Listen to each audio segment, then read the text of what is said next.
छठी मूर्ति की नहीं है, 5 मूर्ति है। एक गणेश जी की मूर्ति है, शिव जी की मूर्ति, विष्णु की मूर्ति है, सूर्य की मूर्ति है, देवी की मूर्ति। ये 5 मूर्ति में जान डालना हो तो ये मंत्र पढ़ा जाता है। छठी किसी की मूर्ति में अगर जान डालना हो तो मंत्र नहीं है और नहीं डाला जा सकता। उनमें से श्री रामचंद्र जी की मूर्ति है ही नहीं। तो इससे यह पता चलता है कि श्री रामचंद्र जी की मूर्ति की पूजा नहीं की जा सकती, उनकी भक्ति नहीं की जा सकती। क्यों? क्योंकि वो खुद ही मर्यादा पुरुषोत्तम थे, वो खुद ईश्वर को मानते थे। सत्यवती राम रामाय नमः। सीता को पकड़ कर लाया गया, सीता झुकने लगी रामचंद्र जी के कदम को पकड़कर, तो उन्होंने कहा कि नहीं मैडम मोहतरमा, मेरे कदम को मत छूइए। सत्यवती राम रामाय नमः, राम की खुदा को झुको, यानी मेरे खुदा के सामने झुको, मेरे सामने मत झुको। इसीलिए न शास्त्र को मान रहे हैं कुछ लोग, न भारत के संविधान को कुछ लोग मान रहे हैं। ये ऐसा जमाना चल पड़ा है कि बड़े ही आश्चर्य की बात है, बड़े ही अफसोस की बात है। लेकिन मेरे मुसलमानों, मेरे नौजवानों, इस वक्त आप लोगों को दिशा तय करना है। सबसे पहला काम वैलेंटाइंस डे नहीं मनाएंगे, सबसे पहला काम नमाज शुरू करेंगे। सबसे पहला काम कि कोई गलत गैर महरमों से बात नहीं करेंगे, शराब नहीं पिएंगे, जिना नहीं करेंगे और जितने भी खुराफात हैं वो नहीं करेंगे। कुरान की तिलावत कम से कम सीखेंगे। आप कुरान से मोहब्बत कीजिए, कुरान आपसे मोहब्बत करेगा। कुरान की हिफाजत अल्लाह करता है। जब आप अल्लाह की किताब से मोहब्बत करेंगे तो अल्लाह आपसे मोहब्बत करेगा। जब अल्लाह आपसे मोहब्बत करेगा तो फिर कोई बातिल ताकत, कोई माय का लाल आपको छू नहीं सकता, आपको टच नहीं कर सकता। हमारी चीजें ऐसी बर्बाद नहीं हुए। बाबरी मस्जिद पर बरसों से नमाज नहीं हो रही थी। मस्जिद ज्ञान वापी ज्यादा जुमे को आबाद होते थे। बैतुल मक़दिस अड्डा बना लिया गया था, पिकनिक प्लेस। कुर्तबा की जामे मस्जिद कई कई दिन तक अजान नहीं होती थी। अल्लाह ने कहा अच्छा, मेरे मुक़द्दस घर को बेहुरमती करते हो, नहीं चाहिए।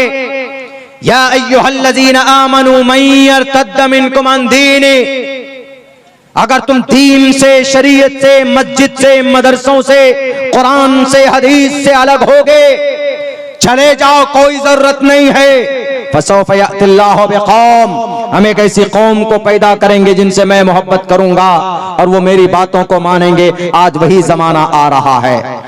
मुसलमानों को मस्जिद से मोहब्बत नहीं, नौजवान मोबाइल में खो गया। हमारे नौजवान यूट्यूब, टीवी के अंदर, फेसबुक के अंदर में अपनी जिंदगी तबाह बर्बाद करने लगे। जवानों की जवानी सजदे में होनी चाहिए। जवानों की जवानी अपनी सेहत, उनकी मुकम्मल जो बॉडी है, उनकी जो ताकत है, अल्लाह की इबादत के लिए होना चाहिए। नहीं हो रहा है। नाजायज चीजों में गलत वीडियो देखते हैं, फिल्में देखते हैं, टीवी सीरियल देखते हैं, वेब सीरीज देखते हैं।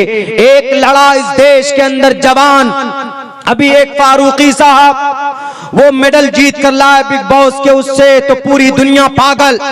वो तुम्हारा रोल मॉडल नहीं है। और एक नौजवान कम से कम 8-10 डिग्रियों वाला जो आपके वजूद के लिए लड़ता रहा, शर्जिल इमाम, 3-4 साल से जेल में है। जब किताब है, जब आपकी डॉक्यूमेंट्स को देखने की जरूरत पड़ेगी, कोई इस फारूकी को याद नहीं करेगा। उस वक्त अगर तारीख में किसी का नाम दर्ज होगा तो शर्जिल इमाम का नाम दर्ज होगा। पढ़ा लिखा होने के बावजूद आपकी लड़ाई लड़ करके गया। आपके लिए लड़के इस देश के जालिम लोगों को कहकर गया कि भाई तुम जालिम हो, तुम देश के कानून का उल्लंघन कर रहे हो, ऐसा कह करके गया।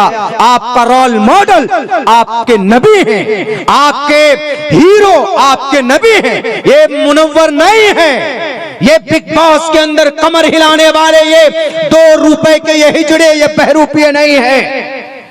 मजूसी बुत परस्त हो सकते हैं वो। आपका रोल मॉडल हजरत अली हो सकते हैं, आपका रोल मॉडल हजरत उस्मान हो सकते हैं, आपका रोल मॉडल मुआज मुअव्विज हो सकता है। हमारी समाज की बहन बेटियों, आपका रोल मॉडल अम्मा आयशा है, आपका रोल मॉडल बीबी फातिमा है, आपका रोल मॉडल अम्मा खदीजतुल कुबरा है।